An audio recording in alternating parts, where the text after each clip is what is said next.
નાશે રોગ હરે સબ પીરા, જપત નિરંતર હનુમત વીરા. રોગ નાશે, પણ રોગ તો કયા નાશે? હવે રોગ નાશે પેલું નક્કી કરવાનું કે જન્મ, મૃત્યુ, જરા, વ્યાધિ આ ચાર માંથી મુક્તિ અપાવે. જપત નિરંતર હનુમત વીરા. હવે ખરેખર કષ્ટમાં હોય ને ત્યારે પણ હનુમાન રસ્તો બતાવે, એટલે એને યાદ કરવાના. પણ હનુમાન મનથી ઢીલા પડી ગયા હતા. હવે જો હનુમાન જેવા ઢીલા પડતા હોય તો આપણા જેવા પડે કે ન પડે? કારણ કે જયારે સીતાજીની ભાળ લેવા જવાનું હતું ને, એટલે સંપાતિએ એવું કીધું કે શ્રીલંકામાં અશોક વાટિકામાં સીતાજી બેઠા છે. સંપાતિ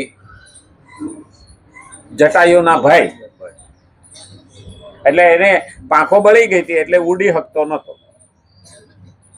પણ એની દ્રષ્ટિ એટલે ગીધની દ્રષ્ટિ બહુ દૂર હોય, એટલે એ અહીંયા બેઠા બેઠા 100 જોજન દૂર જોઈ શકે. એટલે એને કીધું કે ત્યાં બેઠા છે પણ તમારે ત્યાં જવું પડે.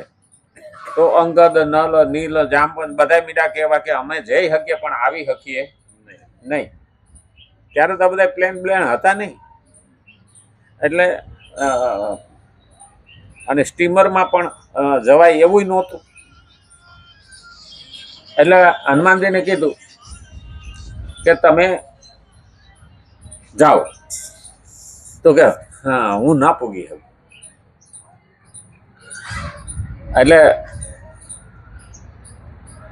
બધા વખાણ કર્યા હનુમાનજીને. બાલ સમય રવિ ભક્ષ લિયો, તબ તીન હું લોક ભયો અંધિયારો. જયારે તમે બાળક હતા ત્યારે કૂદકો મારી અને રવિ એટલે સૂર્યને ભક્ષણ કરી લીધું. આટલી ઝડપ ને આટલી તાકાત તમારામાં છે, પણ તમે ના પાડો છો કારણ કે મનથી નબળા હતા. એટલે હનુમાનને બધું યાદ આવ્યું કે હું આવું છું. એ સમયને આના કરતા તો અત્યારે વધારે છે તાકાત. હા, અને થનગનાટ આવી ગયો અને પછી કીધું, અને પછી ફ્લાઇટ ઉપડી નોન સ્ટોપ લંકા સુધી.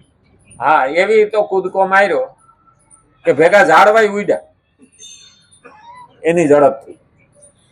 આપણે ઈ જ છીએ હો, પણ આપણે મનથી મરી ગયા. તમે જોજો, એક વખત આપણો પગ બેવડો વળી ગયો હોય ને, હાલતા હાલતા મચકોડ આવી જાય, પછી પાટો બાંધીએ ને સારું થઈ જાય તો હાલતા હાલતા આપણને બીક લાગી જાય, અંદર મગજમાં ઘૂસી જ ગયું, આ પગ વળી ન જાય, વળી ન જાય, વળી ન જાય. એટલે જેમ આપણે લંગડા હાલવા માંડીએ ને એમ વધારે વધારે લંગડા થતા જાય. આ માનસિક ક્રિયા છે. પણ જેમ જેમ માણસ થોડું થોડું દુઃખ સહન કરીને પણ જેમ જેમ પેલો લંગડાઈમાંથી મુક્ત થતો જાય ને, રોગમાંથી મુક્ત થઈ જાય. કારણ કે ડોક્ટર જયારે પ્લાસ્ટર બાંધે ને ત્યારે હાથ આમ નામ રહે, અને પછી પાટો છોડ્યા પછી પ્લાસ્ટર છોડ્યા પછી શું કે કસરત કરો, આમ આમ સીધો કરવાનો, કે ટેબલ ઉપર હાથ રાખો પછી આમ સીધો કરો, આમ આ કસરત કરવાનું. હવે જે આળહ કરે ને એનો હાથ આમ નામ રહે, પછી સીધો ન થાય. એનો મતલબ શું થયો? જે મનમાં ઘૂસી ગયું હવે સીધું થતું નથી. એટલે મનથી આપણે મરેલા થઈ, નહીતર લકવા થઈ ગયેલા દોડવા માંડ્યા. કારણ કે 80% માણસને માનસિક તાકાત અને 20% દવા, આ બે વસ્તુ જયારે ભેગી થાય ને તે 100% આરામ થાય. પણ આપણે શું છે, મનથી મરેલા છીએ. હવે તો મારી કઈડ દુખે છે, હવે તો મારા ઢેચણ દુખે છે, હવે તો હું હાલી શકું એમ નથી. એમાં તો આ ઊભા સંડાસ આવ્યા એટલે તો હવે બેહવાનું જ બંધ થઈ ગયું. હા, નહીતર તો એક બે જગ્યાએ બેહતા તો ખરા. ડાઇનિંગ ટેબલ આવ્યા એટલે બેહવાનું બંધ થઈ ગયું, અને ખુરશીઓ આવી એટલે હેઠું બેહવાનું બંધ થઈ ગયું. એટલે ઢેચણ, અને પછી ડોક્ટરે એમાંથી પાછો નફો ગોતી કાઢ્યો. હવે ઢેચણના ઓપરેશન થાય, ક્યાંક સ્ટીલનું કે કવર પહેરાવી દો એટલે ન રહે બાંસ, કે ન બધે બાંસ. હા, એ સ્ટીલનું પહેરાવી દે ને એટલે હાડકાને અડે નહીં, કે હાડકાની હારે કોઈ લેવા દેવા નહીં, એટલે ત્યાં ખોટું થઈ જાય એટલે વાળો કે હાલો. પણ બધાયમાં સક્સેસ નથી. એને ઓલી લંગડા હાલવાની ટેવ પડી ગઈ હોય ને એટલે લંગડા હાલ્યા જ કરે. એ ઢેચણનું ઓપરેશન કરાવ્યું હોય તોય લંગડા હાલે. બોલો.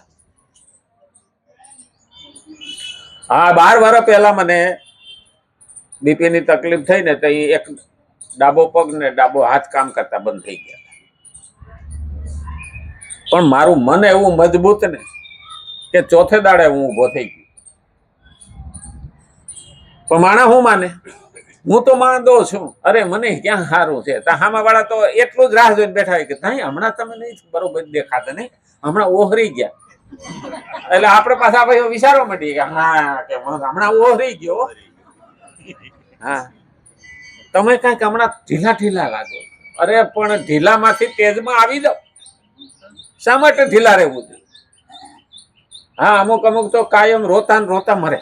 આખી જિંદગી રોતા રહે. અમુક છે મરે ત્યાં સુધી હસતા રહે. અમારે એક ભાઈ હતા ને, એ આમ તમારે જોવો ને તો ધૂનમાં જલસામાં જીવે. અરે કે હું બહાર ગયો તો ને આવ્યો, મારા બાપાની કે એ કીધું છાતીમાં દુખે છે કે હાલો કે હોસ્પિટલમાં, કે હા હોસ્પિટલમાં લઈ ગયો. કે ડોક્ટરે બધી તપાસ કરીને કીધું કે મોટો એટેક છે.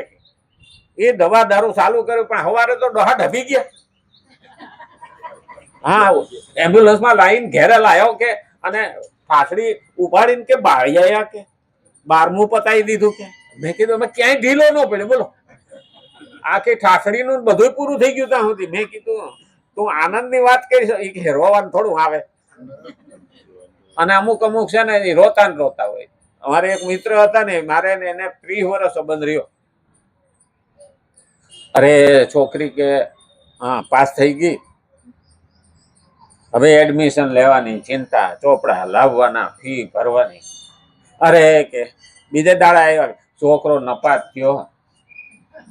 મેં કીધું તમે કોકદી તો હશો, ના છોકરીમાં આઈશા કે ના છોકરામાં આઈશા.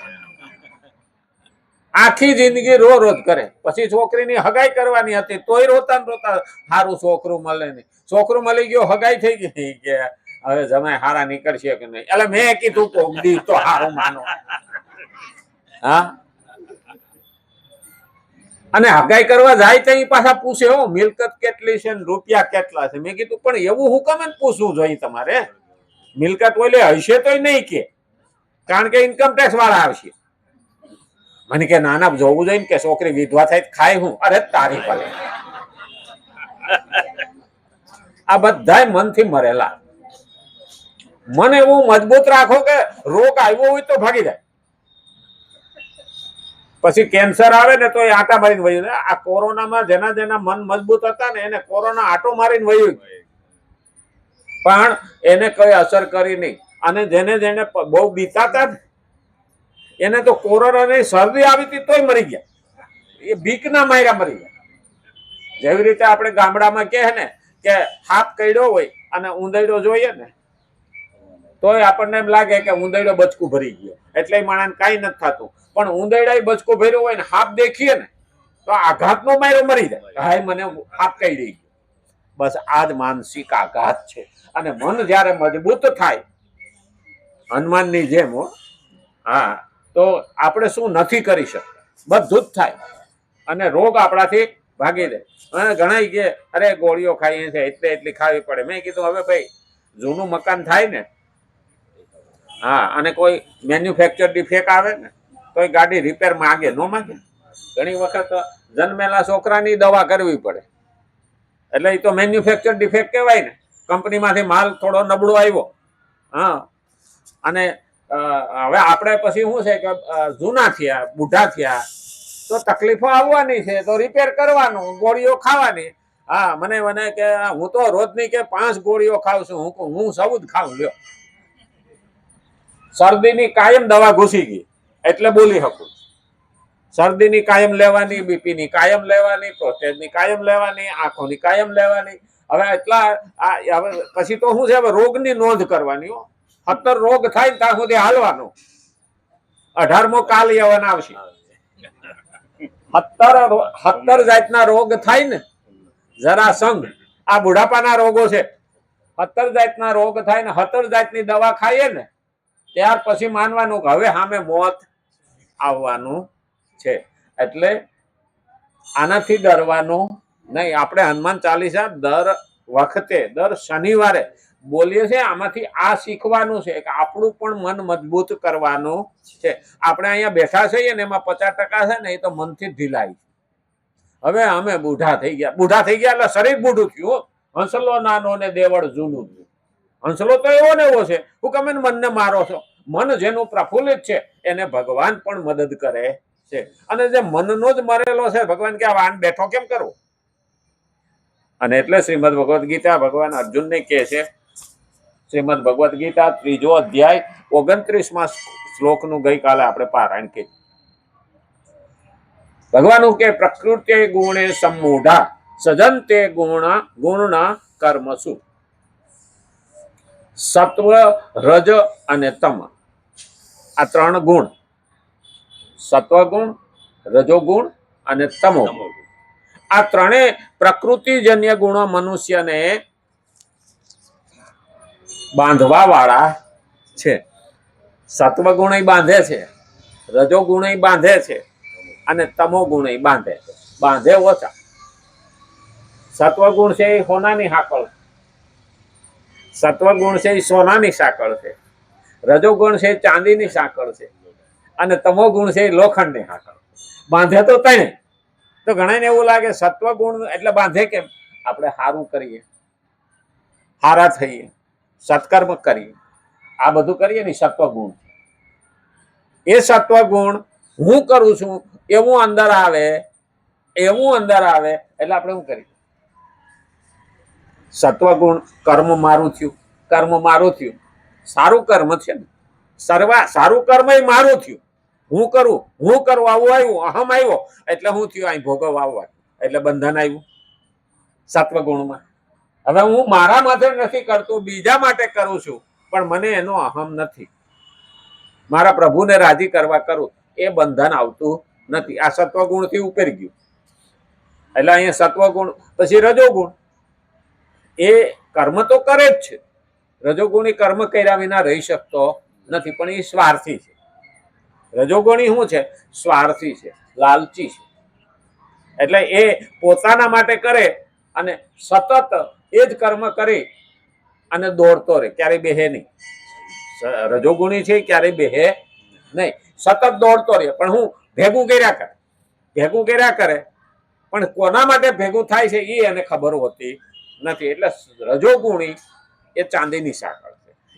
એને શું કરવું પડે? થોડો સમજાવો ને અને થોડું જ્ઞાન એ ભગવાનનું મળે ને એટલે એ રજોગુણમાંથી સત્વગુણમાં જતો. આપણે રજોગુણી જ હતા, પણ ધીમે ધીમે આપણને એનું જ્ઞાન આવતું ગયું અને ધીમે ધીમે આપણે વળી ગયા. અથવા ન વળ્યા હોય તો હાથમાંથી વ્યવહાર લઈ લીધો એટલે વળી ગયા. ક્યાંય બીજો રસ્તો રહ્યો ને.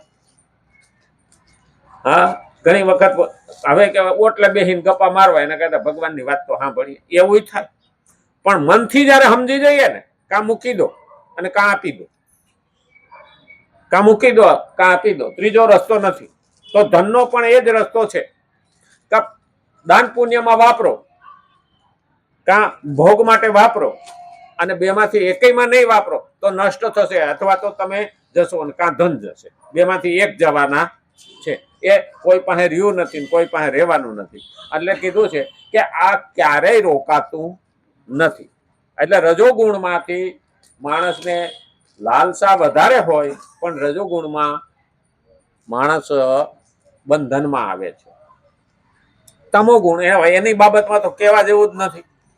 વ્યસન, કાવ્ય વિનોદેન કાલો ગચ્છતિ ધીમતામ વ્યસનેન તુ મૂર્ખાણામ નિંદ્રયા કલહેન વા. સત્સંગ કરે, સજ્જન માણસ સત્સંગ કરે, કાવ્ય વિનોદ કરે અને વ્યસનેન તુ મૂર્ખાણામ નિંદ્રયા કલહેન વા. એને કાં કલહ હોય, કાં વ્યસન હોય, કાં નિંદ્રા હોય. એટલે કલહ એટલે ઝઘડા, આ તમોગુણ. એટલે કીધું છે તમ